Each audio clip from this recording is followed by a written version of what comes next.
তখন আপনার এখন তো মনে করেন চিনি যে ঢাকা ময়মনসিংহ, তখন তো ছোট ছিলাম, চিনি না। পরে আপনার ওই এই স্টেশনেই ঘুরলাম। স্টেশনে ঘুরছেন। আবার এখান থেকে একটা কথা বলি, যখন আমাদের কই যে আটটা এটো ভাতগুলো আন্না খাওয়াইছে, তখন মহিলাটাও তো খিদাক্ত। পরে উনি না কি করতো, এক মগ পানি আমাদেরকে দুজনকে খাওয়াইতো, আরেক মগ পানি উনি আনতে আইনা আপনার এমন একটা কয়লা বার করতো, কয়লা বার করে না উনি খাইতো, মানে অনেক সুন্দর করে চাবায়া, পরে চাবায় মুখে দিয়াও এক মগ পানি উনি খাইছে কয়লা দিয়ে। হ্যাঁ। পরে আমি এগুলো নানিরা দেখি, তো আমিও তো শুরু অত কিছু না, বললে বেডির মতো খাদ্য এটা, যেমন আমি এই যে ডাল পরোটা খাই, হলো কয়লা খায়। আমি ভাবি কি ওই নানিও বোধহয় কয়লাই খা। তারপরে এখান থেকে আপনার এই পরে কেমনে আইলাম ভাই, আমি আর কিছু বলতে পারি না। কি হয়েছে সেলিনা আপা, একটু বলেন তোমাকে একেবারে ছোটবেলা থেকে যা মনে আছে। আমি একেবারে যখন ছোট ছিলাম তখন মানে আমার বাবার সঙ্গে আমি 2 বার বাজারে যাই। তারপরে এখানে আপনার বাজারে যখন যাই তখন বাবা বললো যে এই রাস্তাটা যাইবা, এই রাস্তাটাই তুমি বাজার থেকে আসবা। তখন আমাদের বাড়ি থেকে আশপাশে যে বাড়িটা, এখানে আমাদের বাড়ি থেকে বের হতে আপনার ওই বড় একটা ঈদগাহের মাঠ পড়ে, বিরাট বড় ঈদগাহের মাঠ পড়ে। ওই মাঠের ওই পাশ দেওয়া যাইতে আপনার এই যে একটা বান্ডারি করা এই কাঁটা তারের বেড়া দেওয়া। তখন বাবারে জিজ্ঞেস করলাম যে বাবা এখানে কাঁটা তারের বেড়া দেওয়া কেন? পরে আমার বাবা বললো যে এখানে যাইও না, এখানে এটা হচ্ছে ভারত, এটা হচ্ছে ইন্ডিয়া বাংলাদেশ। কিভাবে বলছে? হ্যাঁ, মানে কাঁটা তারের পাশে হচ্ছে ইন্ডিয়া, একটু মাটি উঁচা, অনেক দুর্বা টুর্বা হয়ে রয়েছে। তখন বাবার প্রশ্ন, এই জীবনের প্রথম যখন আমি বাবা মার সংসারে আসছিলাম, তখন বাবা এই জীবনের প্রথমে মানে ওই এলাকার মধ্যে আমি বের হয়েছি প্রথম। পরে এখানে নিয়ে যায়, পরে তখন বাবারে জিজ্ঞেস করলাম, তো তখন বাবা বললো যে এটা হচ্ছে ভারত আর এটা হচ্ছে বাংলাদেশ, যে এখানে যদি তুমি এদিক দিয়ে যাও তো তোমার গুলি করে মারালবো। আপনাকে কি বলছিল? আপনি কি ভারতের বলছিল নাকি বাংলাদেশের বলছিল? না না, আমরা বাংলাদেশে, মানে যে কাঁটাতারের বেড়াটা যে দিচ্ছে। বুঝতে পারছি। তখন বাবার প্রশ্ন করছে, যে প্রশ্ন বাবা করছে ওইটা হচ্ছে ভারত আর এটা হচ্ছে আমাদের।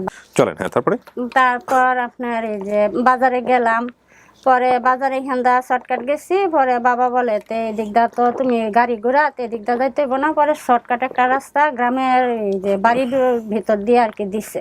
তো ওই পাশে কিন্তু আবার গোলা সাবানের ফ্যাক্টরিও আছে। গোলা সাবান? হ্যাঁ। গোলা বলতে কি গোল গোল সাবান নাকি? না, গোল সাবান না, ছোট সময় মা 2 টাকা, তখন তো 2 টাকার অনেক দাম আসছিল। পরে 2 টাকা দিয়া ওই সিলভারের জগগুলো আছে না, ওইগুলা জগ দেওয়া বলে কি ওইখানে গেহারা বলো যে 2 টাকা সাবান পানি দিত। ও, তো ওইখান থেকে গোলা ওই লিকুইড সাবানটা দিয়ে দিত। হ্যাঁ। পরে একটা হাউস থাকতো, এখানে পানি আইসা পড়তো, পরে ওইখানে 2 টাকা নিয়ে গেলে একটা জগ ভরা পানি দেওয়া দিল, ওইগুলা খাতা কাপড় দিয়েছি আর কি। ওই পানি দিয়ে খাতা কাপড় ধুইতেন? হ্যাঁ, ফেনা আসছিল যে এরকম, মানে ওইখানে পরে মা বললো যে গোলা সাবানের ফ্যাক্টরি। ও আচ্ছা, এটা গোলা সাবানের ফ্যাক্টরি আমি জীবনে প্রথম শুনলাম অবশ্য। যাই হোক, ওকে। আর এই আমার বাড়ি থেকে যাইতে আপনার নানির বাড়িও কাছে। তো সেখানে আমার যখন বাবা আমার বাজারে নিয়ে গেল, তখন আমি তাকায় তাকায় দেখি, আর এখানে কিন্তু একটা ওভার ব্রিজ আছে। ওভারব্রিজ? হ্যাঁ, বড়। তখন এখানে দেখি কি বসে বসে তে বাবা কি করতো, আপনার যখন কাজ না থাকতো তখন এখানে বসে তাস খেলতো। একটা বট গাছ আছে, ওখানে বসে তাস। বট গাছের মধ্যে আপনার বিভিন্ন ধরনের পতাকা টাঙানো, লাল নীল সবুজ। তখন তার ছোট মানুষ পতাকা কি জিনিস বুঝি না, এরকম রঙের কাপড় টাঙানো থাকতো। তারপরে দেখি কি বৈশা বৈশা যে ওইখানে আপনার যাইতাছে, এই মহিলা যাইতাছে, সাদা চুল, অনেক ফর্সা কইরা, আর সাদা শার্ট, কালো রঙের প্যান্ট পরে একটা মহিলা যাইতাছে ব্যাগ হাতে। তখন বাবারা জিজ্ঞাসা করলাম, বাবা ওইখানে তো এই নানির বাড়ি তো আমার হিমুরে, তো আমি এন্দা রেলদা না গেলে আমি ব্রিজের উপর দিয়ে যাই। পরে বাবা বলে কি যে না, তুমি যে ব্রিজের উপরে উঠো না, এই ব্রিজের মাথা গা আরেক রাষ্ট্রের মধ্যে এই নামছে, তো তুমি যদি এখানে যাও তো হারিয়ে যাবা। তো এই যেসব মনে হয় যেগুলো বলছে এগুলো আর কি মনে আছে। আর নানুর বাড়ির যাইতে আপনার মেন রোডের কাছে আপনার একটা আছে সিনেমা হল আছে। Cinema hall? হ্যাঁ, সিনেমা হল। এটা কি ফল এটা জানি না। পরে নানুর বাড়িতে গেছি, নানু আমার মনে হয় আমি যে বয়সে নানুরে দেখছি, মানুষ ছোট সময় নানির কুলে বা দাদার কুলে দাদুর কুলে ওঠে না, আমি কিন্তু দাদা দাদি কিছুই দেখছি না। আচ্ছা, বলতে পারি না। ওকে। তারপর নানুর বাড়িতে একদিন আমার মা নিয়ে গেছে, এই জীবনে প্রথম নানুর বাড়িতে নিয়ে গেছে। তো নানু আমার মনে হয়, আমার যতটুকু মনে হয় যে যা দেখছি, নানু বৈশা বৈশা ক্ষণে বসে, ক্ষণে সব বুড়াধর আসছিল। আর আমার অনুমানে তখন খালাও আমি চিনি না, মামা একজনই আসছিল, আমার মা কয় ভাই বোন তাও আমি জানি না, খালি জানি যে এক মা আর বোন ভাই আছে একটা। তারপরে এখানে দেখা গেছে আবার পরে ওখান থেকে আসছি, আসার পরে তে ছোট সময় অনেক প্রচুর জ্বর হয় আমার, হলে তে মা এমনি বৈশা ঠ্যাঙ্গে নিয়ে আমার মাথায় পানি দিতেছে আর বলতেছে যে আমার মা কিন্তু সিনেমার ভক্ত ছিল প্রচুর, সিনেমা দেখতো, নতুন ছবি বাইরে আব্বার সেটা দিত। তা আমি যে বয়সে মা বাবার কাছে আসছিলাম তখন আমার নিয়ে আগে হেরা 2বার সিনেমা দেখছে। তো দেখা গেছে কি একটা সিনেমা হলে গেছে, তখন আমি না দরজা খুলে খালি বের হয়ে পড়ি আর মানুষে খালি চিল্লা, এগুলোও মনে আছে।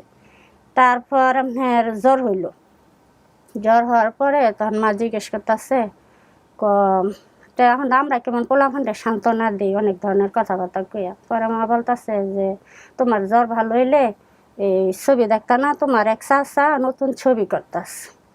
তখন আমি প্রশ্ন করছি মারে যে মা তে নতুন আমার চাচা যে নতুন ছবি করতেছে, আমার চাচার নাম কি? তখন তাই জানলাম যে আমার এক চাচার নাম। পরে আমার মায়ের কথা বলছে যে এটা তোমার ছোট চাচা, আপন ছোট চাচা। হ্যাঁ আপনি কি বুঝেন নায়ক আছে কিন্তু আমাদের। হ্যাঁ শুনুন, এই নায়ককে পরে আমি মনে করেন যদি উনি আমার চাচা আপন চাচা হয়ে থাকে তা তখন মনে করেন ছবি, এখন তো বুঝি যে একটা ছবি মনে করেন মুক্তি পাইলেও তো 5-6 মাস লাগে। হ্যাঁ তেমন হারানোর পরে মনে করেন যদি উনি আমার চাচা হয়ে থাকে তাহলে মনে করেন যে বছর আমার চাচা নতুন ছবি করতেছে আমি ওই বছরই হারাইছি, এভাবে হারাইছি। তখন আপনি দেখছেন ওনাকে ওই চাচাকে? না না ছোটবেলায় দেখছেন? আমি কোনো চাচারেও দেখি নাই, কোনো দাদা কন দাদি কন, আবার ফুফুর বাড়ি গেছি খুলনা। তো বলছিল মামা চাচা, বলছিল তো এটা কি আপন চাচা বলছিল? হ্যাঁ কইছে তোমার আপন চাচা ছোট চাচা, সবার ছোট চাচাই নাকি আমার আগে বলে সিনেমার টিকিট বিক্রি করতো, যেরকম মনে করেন মা বাবা বলছে ততটুকু। ও হে সিনেমার এই নায়ক সিনেমার টিকিট বিক্রি করতো, এখান থেকে সে নায়ক হয়েছে। হ্যাঁ এগুলা মা বললো। পরে তো মনে করেন ছবি করছে, তারপরে তো শুনলামই, পরে তো প্রচুর জ্বর হলো, জ্বর হওয়ার পরে ভালো হইলাম। তারপর একদিন অনেক ঝড় বৃষ্টি হলো, পরে আমার মা দৌড় দিয়ে ঘর থেকে বের হয়ে আমার এক মহিলা আসছে, আসার পর ওই মহিলারে মা কয়ে ঘেরা জড়ায় ধরছে। আপনার মা? হ্যাঁ আমার মা ওই মহিলারে জড়ায় ধরে মা কয়ে ঘরে নিয়ে আসছে। ওই মহিলার সঙ্গে আবার আপনার 5 থেকে 6 বছরের একটা বাচ্চাও আছে, ছেলে বাচ্চা। তখন মা যখন ঘরে আসলো তখন মারে জিজ্ঞেস করলাম, মা এ বেডি কাডা? আপনি যে মা কইছে কলে তোমার নানি লাগে। তখন মনে পড়ে আমি আবার মারে প্রশ্ন করছি, আমি কই মা তা আমার নানি তো হয়ে যে সেইখানো বাড়ি, তো এটা কোন নানি? বলে এটাও তোমার এক নানি লাগে। তখন নানু লাগে পরিচয়, তারপরে আমি নানু পরিচয় দিছে, পরে আমি আমার মতো মতো খেলতেছি। পরে নানু জিজ্ঞাসা করতেছে বলে কি তুই কথাবার্তা করছ না গেলি গা? পরে আমি আপনি কোন জায়গাতে আইসেন? আমি গ্রামের আইসি। আমি গ্রাম কই? আপনার গ্রাম কই? পরে আমার ওই নানু আমার উত্তর দিছে কলে তো গ্রাম আর আঙ্গর গ্রাম তো একখানই, এ দেশের বাড়ি।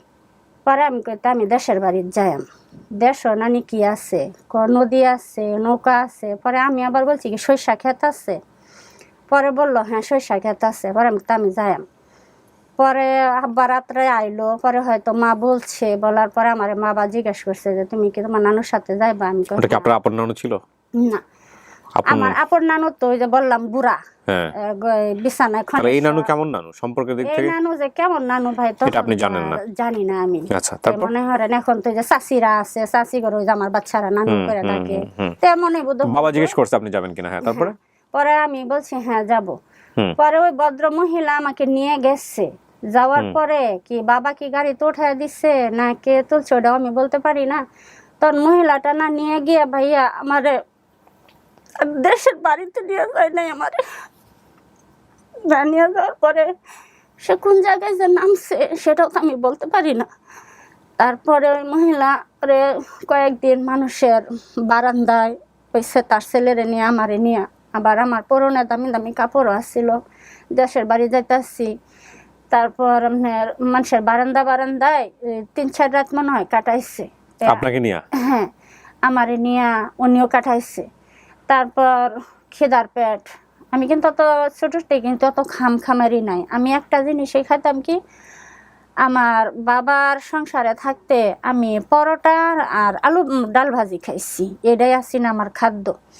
আর খাওয়ার মধ্যে হ্যাঁ হাসবেন, আমি ভাত খাই না কিন্তু ভাতের মার খাইছি তখন, কিন্তু ওই এলাকার মধ্যে মার খুব পছন্দ ছিল। হ্যাঁ প্রচুর, একদিন খাইছি যে পরে ভালো লাগছে, তো পরে তখন থেকে একটু মার খাই। তখন আমাদের ওইখানে কিন্তু মারের এখন তো মনে হয় ভাতের মার ডাকি, আর ওইখানে ফ্যান ডাকতো, ফ্যানই বলে, হ্যাঁ গ্রামাঞ্চলে ফ্যান বলে। পরে ওই মহিলাটার সাথে ভাই গেলাম, যাওয়ার পরে সে আমার খিদা লাগছে, পরে ওই একটা সিলভারের একটা মগ আছে, ওই মগ দিয়া মানুষের বাড়ি থেকে ভাত মাখাইল ভাত আইনা হেরা, পরে আমারও 2 নালা দিছে, ওনারাও 2 নালা তার ছেলেরও দিছে, দিয়া পরে রাত্রে কই ঘুমাইবো, পরে এক বারান্দায় গেছে, ওইখান থেকে এক মহিলা তুইলা দিছে, দেওয়ার পরে আরেক বারান্দায় গিয়া হেরা ঘরে নখ দিয়া পরে বলতেছে আজকাল রাত্রে আপনাদের বারান্দায় থাকি, পরে ওরকম করে রয়েছে। থাকার পরে দিন হইলে না ভাই আমারে রাইখা কোথায় জানি যা, পরে আমি কই নানু আমি কি দেশের বাড়ি যাইতাম না, দেশের বাড়ির রাস্তা হারায় ফেলছি। কি কয় এগুলা? হ্যাঁ বলে রাস্তা হারায় ফেলছি, আমি তো রাস্তা হারায় ফেলছি তো আমার বাড়িতে লইয়া যাও। তখন আলা ওই মহিলা কি বাড়িতে তো আনে নাই, তখন কেলা গাড়িতে তুইলা দিছে না কেমনে আইছি, তখন ভাই আমি আর কিছু বলতে পারি না। তখন আপনার এখন তো মনে করেন চিনি যে ঢাকা ময়মনসিংহ, তখন তো ছোট আছিলাম চিনি না। পরে আপনার ওই এই স্টেশনেই ঘুরলাম, স্টেশনে ঘুরছেন। আবার এখান থেকে একটা কথা বলি, যখন আমাদের কই যে আটটা এটো ভাতগুলো আন্না খাওয়াইছে, তখন মহিলাটাও তো খিদাক্ত, পরে উনি না কি করতো, 1 মগ পানি আমাদেরকে 2 জনরে খাওয়াইতো, আরেক মগ পানি উনি আনতে আইনা আপনার এমন একটা কয়লা বার করতো, কয়লা বার করে না উনি খাইতো, মানে অনেক সুন্দর করে চাবায়া, পরে চাবায় মুখে দিয়া 1 মগ পানি উনি খাইছে কয়লা দিয়ে। হ্যাঁ পরে আমি এগুলো নানিরে দেখি, তো আমিও তো শুরু অত কিছু না, বললে বেটির মতো খাদ্য এটা, যেমন আমি এই যে ডাল পরোটা খাই হলো কয়লা খায়, আমি ভাবি কি ওই নানিও বোধহয় কয়লাই খা। তারপরে এখান থেকে আপনার এই পরে কেমনে আইলাম ভাই আমি আর কিছু বলতে পারি না। কার বাসায় আসলেন, এসে ওখানে সিয়ে হলেন? তারপরে এখানে আপনার সারাদিন তো চলে গেছে গাড়িতে ধরে, মানে এই স্টেশন আসি, এই স্টেশন থেকে গাড়ি তুলছি, আবার ওই স্টেশনে নামি। একা একা নাকি ওনার সাথে? একা একাই না, আমার সঙ্গে আর কেউ নাই, ওনার আর কোনো খুঁজেই পাই নাই আমি। উনি কি ওনার বাচ্চাকে নিয়ে গেছে নাকি আপনাকে রেখে গেছে? আমার একা রেখা উনি ওনার বাচ্চারে নিয়ে গেছে, আবার আমার এক জায়গায় রেখা গেছে। তখন কি উনি আমার কি গাড়িতে তুইলা দিল, আবার এটা মনে আছে যে আমারে বলতেছে যে এই গাড়িটা তখন লাল ডাব্বাওয়ালা গাড়ি আসছিল, এই গাড়িটা তুইলা দেই, এই গাড়ি গা যেন থামবো, তুই এনগা নামবি। তখন তো মনে করেন গাড়ি গা যেন থামি এনে থামি নামি, মাল গাড়ি এগুলো ট্রেনের নামি তে গাড়ি আর আমার ঠিকানা লয়া যায় না আর কি, মানে দিনে তো দেখি যে এই স্টেশনটা আমার না। পরে এরকম করি, পরে অনেক জোরাদরি করার পরে দেখি ঝড় বৃষ্টি আইলো, পরে রাত হয়ে গেছে গা, রাত হওয়ার পরে মানে গাড়িতে আলোচনা করতেছে, তেমন এইটুকু তো বুঝ আমার আছে যে একজন আরেকজনের লগে আলাপ করতেছে, তখন তো মানে টিটিকে আমি চিনি না। পরে বলতেছে একজন আরেকজন রে যে এই মেয়েটা এই সকাল থেকে ঢাকা থেকে ময়মনসিংহ যে স্টেশন গাড়িটা যাইতেছে, এই গাড়িতে এই মেয়েটা এই স্টেশন থেকে ওই স্টেশনে নামে, তখন আমিও দেখি কি ঘুরা আমি এই স্টেশন থেকে উঠতেছি, ওই স্টেশনে যাই নামতেছি, তো আমার বাসের স্টেশন যে জায়গায় ওই জায়গায় আমি আর যাইতে পারতাছি না। পরে এরকম করতে করতে রাত হয়ে গেছে, পরে হঠাৎ রাতে বলতেছে কলে কি গো বাবু তুমি যেমনি দৌড় পারতাছ, তোমার এই বাবার নাম কি? পরে বাবার নাম বলছি যে আমার বাবার নাম সিরাজ। কত তোমার মার নাম কি? কলে আমি বলি যে আমার মার নাম মুন্নি। পরে জিজ্ঞেস করতেছে তোমার নাম কি? আমি আমার নাম সেলিনা, আমার বোনের নাম শিরিনা, আর ভাইয়ের নাম হচ্ছে আসাদুল কবির মুন্না। তখন ওই লোকগুলা জিজ্ঞেস করলো যে ভাই কি তোমার বড়? আমি কই না আমার ভাই বড় না। তখন এইখানেও জিজ্ঞেস করছে যে তোমার চাচা গোর নাম বলো। তখন ওই চাচা বলতে আমি ওই লোকের কথাই বলছি যে আমার চাচা একটা ছবি করে, ছোট চাচা ওর নাম কি ফারুক। পরে না ফারুক নামে তো এই আমরা এখন তো কেউ পাইছি না সিনেমা করতে, এফডিসি তো নাই, তে তুমি যাও এফডিসি খোঁজ করো। পরে আমি কই না আমি এফডিসি কারে খো, আমি তো চিনি না। পরে কলে ঠিক আছে। পরে টিটি যা ছিল ওই লোকটা পরে কলে তুমি কই নামবা? পরে আমি কই বাবার বলছি যে আমার এই যে আমার স্টেশন না বট গাছ আছে, যে স্টেশনে দেখবেন বট গাছ, এই স্টেশনে আমারে নামায় দিবেন। পরে রাত হয়ে গেছে ঝড় বৃষ্টি রাত্রে, পরে এক লোকে কইতাছে বলে সামনের এক স্টেশনও বট গাছ আছে, তোমার ওইনে নামায় দিই। তারপরে এখানে আসলাম, আসতে আমার কাপড় চাপড় সব কিছু আমি নিয়ে যে কতটুকু গেলে আমি বাবারে পাইয়াম। পরে আস্তে আস্তে আস্তে আস্তে রাস্তা যখন আসি তখন দেখি আর রাস্তা নাই, রাস্তা নাই। এই পরে এখানে বসে কান্না করা শুরু করলাম। পরে আমাদের ওইখানে এই যে গ্রামে, এখন মনে হয় আমি যে গ্রামে আছি ওইখানে আপনার ওই পাড়ায় হাঁটা চুরি ফিতা বিক্রি করতো, ওরা ঢাকায় আসছিল মাল নিতে। পরে আপনার ওই লোকটা বললো যে তুমি কান্তাছো কি লিগে? আমি আমার দেশ বাড়িতে যাই, আমি ওখানে বাবারেও চাই না, ওখানে রাস্তাও ফুরাই গেছে। পরে ওই লোকটা বললো তুমি কি আমার সাথে যাইবা? পরে আমি বললাম হ্যাঁ। তখন গেলাম, নিল নিয়ে হেরা তো 2-1 দিন রাখতে হেরা, পরে উনিও একজনের কাছে পালক দেয়া দেয়। পালক দেওয়ার পরে আপনার যে নিছিল সে চলে যায়। তারপর দ্বিতীয়বার আমার পালিত বাবা আবার সংসার করে, তখন তো আর কি। কেমন লাগতেছিল ওই সময়গুলোতে? নিজের সংসার, নিজের ঘর বাড়ি, নিজের বাপ ফালাই দিয়ে আপনি তখন বুঝতেছিলেন যে আমাকে দিয়ে দিচ্ছে, আমি আর কোনোদিন বাড়িতে ফিরতে পারবো না? উনি বলছে যে কালকে তোমার নতুন মা আইব না, তো কাল বলে কি যে তোমার একটা মা আসবে। আমি কই আমার মারে ফাইসুন খুঁজা, কলে হ। পরে আইসে তোর মহিলাটা একটু সুন্দর মোটা সাটা আছে। আমি আমার মা তো এরকম না, ধরো এটা তোমার নতুন মা। তেমন বাচ্চা মানুষ যে আদর পাইছে উনি তো বলি লইছি। তার এরকম করে উনি রে পরে মা ডাক্কা ওনার কাছে, কিন্তু উনিও আমার নিয়ে হেরা উনি থাকে না এই সংসার, এখান থেকে চলে যায়। তারপর জি বলেন। তারপর ভাই যখনই হলো তখনই আর কি কষ্ট করলাম। এই যে আজকে আমি এই পজিশনে আছি, মনে করেন আমি একটা তো হয়েছে মনে করেন শিশুকাল, যে সময়তে মানুষ ধুলাবালু নিয়ে খেলতো, এই সময় কিন্তু আমি মানুষের বাসায় খাস করে ভাত খাইছি, নিজে বড় হয়েছি। তখন যখন 1 অধ্যায় গেল, 2 অধ্যায় পার হইলো, যখন 3 অধ্যায় আমার বয়সটা হইলো, তখন আমারে যে এখানে কাজ করতাম ওখানে 50 টাকা মাসা দিতলো। কিন্তু আগে যেমন 1 অধ্যায় 2 অধ্যায় গেল, তখন কিন্তু আমার কেউ খুঁজে নাই, কেউই খুঁজে নাই। পরে এই কাজের টাইম না হারা আমার এই যে বিয়ে দিল। বিয়ে দেওয়ার পরে আপনার 20 বছর 21-22 বছর সংসার করলাম। 23 বছরের মাথায় স্টপ করে স্বামী মারা গেল। হাজবেন্ড মারা গেছে আপনার এই যে ডিসেম্বর মাস আসলে 2 বছর হবে। তারপর মনে করেন এই যেরকম কেউ আছে, হ্যাঁ আমার এক ছেলে এক মেয়ে, মেয়ের বিয়া দিচ্ছি, আর ছেলে 10 বছরও পড়ছে, আসতে চাইছিল। পরে এত গরম অনেক দূর থেকে আসছে। নিজে কখনো খুঁজছেন, চেষ্টা করছেন কারোর মাধ্যমে?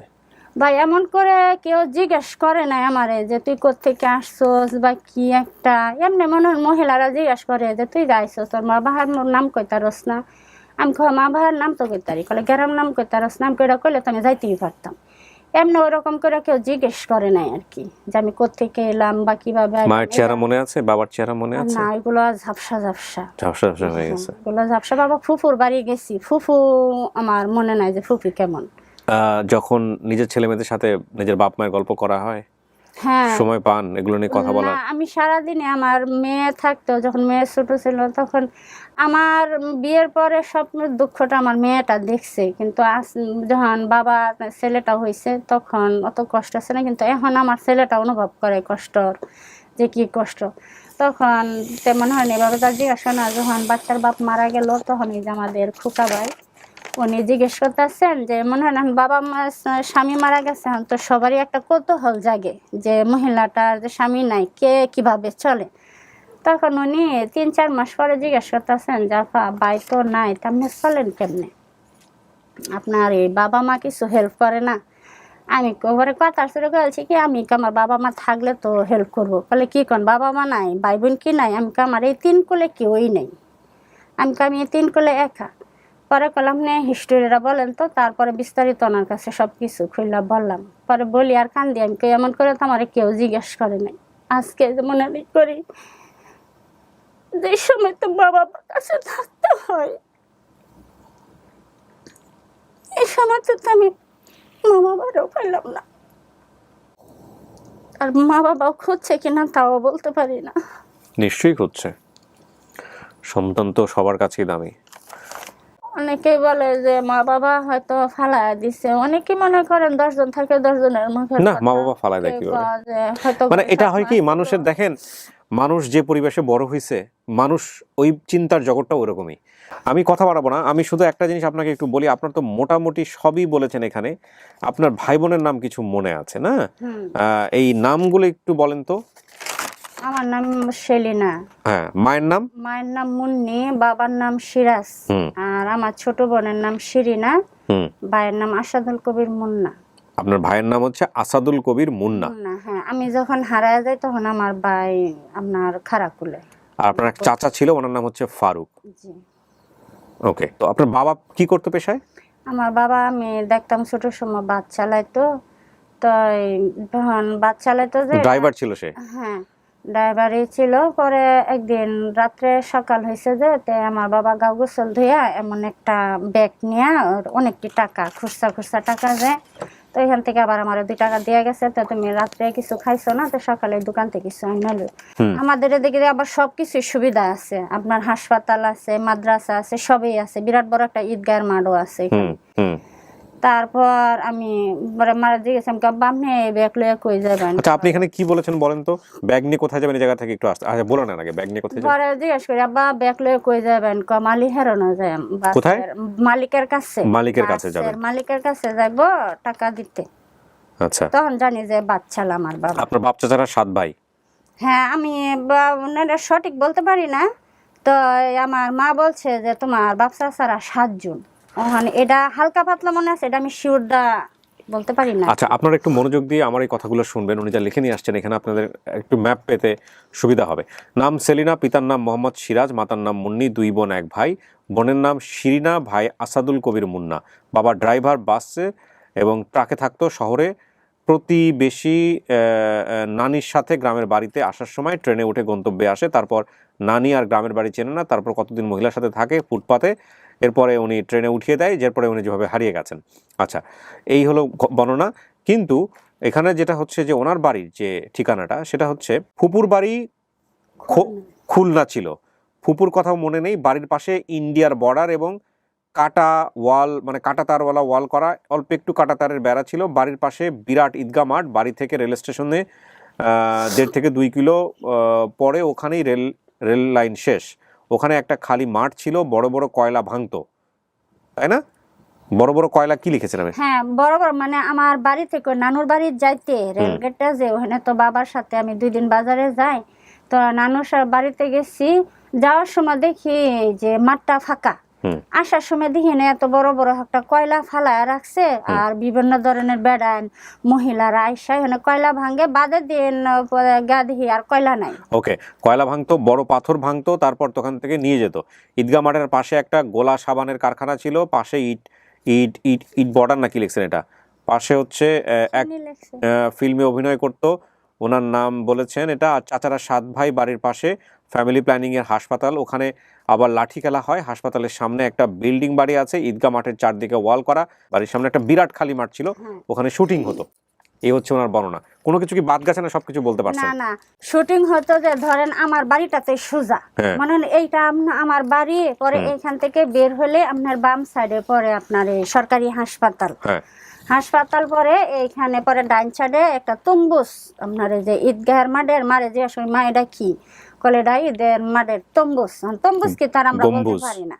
তারপরে যখন আমাদের বাড়ি থেকে বের হই তখন কিন্তু বিরাট বড় এখানে একটা খোলামেলা একটা জায়গা অনেকখানি, ওই পাশে আপনার এই যখন আমরা ছোটো তখন দেখতাম, পরে মা বলে আমাকে, মা হেনো না একটা ছোট্ট দিয়ে একটা বেড়া, এই যে রাস্তা মানে গেট লাগানো, তার মারে যে কলে ওইদিকে যাইও না, ওইদিকে গেলে তোমার মারবো। আমি কেন মারবো? ইন্ডিয়ার কথা ওইটা যেটাই বলতেছেন? না, ইন্ডিয়া না, এটা আপনার আমার বাড়ি থেকে বের হইতে বাম সাইডে। মারবে কেন? ওই মারবে কেন বলতেছে, এখানে দূর অফিস থেকে আইসা এই যে এখানে শুটিং করে, মানে শুটিং কি জিনিসটা আমি বলতে পারি না। বুঝতে পেরেছি। সো প্রিয় দর্শক এবং শ্রোতা, চলেন আমরা সবাই মিলে চেষ্টা করি আল্লাহ যাতে একটা ভালো সংবাদ নিয়ে আমাদেরকে ফেরার তৌফিক দেয়, এই প্রত্যাশা আমরা শেষ করতে চাই। ওনার শরীরে একটা চিহ্ন আছে যেটা ওনার পরিবারের জানার কথা না? আমি এটা নিয়ে কথা বললাম না, যদি ফ্যামিলি পাওয়া যায় তাহলে উনি বলতে পারবেন যে আসলে কোথায় চিহ্ন আছে। সবকিছু বলেছেন আপনি। আমরা সবাই মিলে চেষ্টা করি একটা ভালো সংবাদ নিয়ে যেন ফিরে আসতে পারি, এই প্রত্যাশা আমরা শেষ করছি। আসসালামু আলাইকুম।